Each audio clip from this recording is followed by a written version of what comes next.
මේ විරෝධතාවයෙන් බලාපොරොත්තු වෙන්නේ අපි දන්නවා දැන් 2024 ජනාධිපතිවරණය. தற்போது தேர்தலுக்கான அறிவிப்பு வெளியாகி இருக்கிறது. கடந்த 2022ஆம் ஆண்டு அரகல போராட்டத்தின் போது ஒன்றாக இருந்தவர்கள் தற்போது கட்சி பேதங்களால் பிளவுபட்டிருக்கிறார்கள். கட்சி பேதங்களை நாட்டிலிருந்து விலக்க வேண்டும். பிளவுபட்டவர்களை ஒன்றிணையுமாறு நாம் அழைப்பு விடுக்கின்றோம். முட்டாள்களை மீண்டும் ஜனாதிபதியாக்க வேண்டாம் என மக்களை கேட்டுக்கொள்கின்றோம். நாட்டை முன்னோக்கி கொண்டு செல்ல நாம் அனைவரும் ஒன்றிணைய வேண்டும். அதற்காகவே நாங்கள் முதலில் ராஜகிரியவில் இந்த போராட்டத்தை முன்னெடுக்கிறோம். நாடு முழுவதும் உள்ள மக்களுக்கு இது தொடர்பில் நாம் தெளிவுபடுத்த உள்ளோம். இங்கு உள்ள அனைவரும் அரகல போராட்டத்தின் போது ஒன்றிணைந்து செயற்பட்டவர்கள். මිනිස්සුන්ට ආපහු සැරයක් එකතු වෙන්න කියන්න තමයි අපි මේ විදියට මේ උද්ඝෝෂණය ලෑස්ති ගහන්න එපා මේ මොලෙන් කතර ගහන්න කියලා.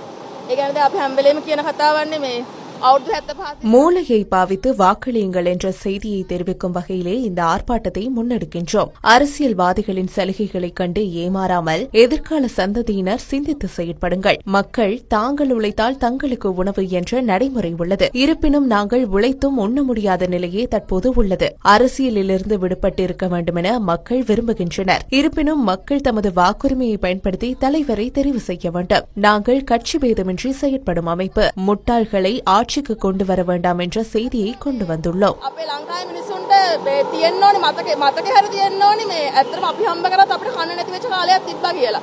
පෝලිං ගානේ මැරලා වැටිච්ච මිනිස්සු හිටියා Tamanට වාහන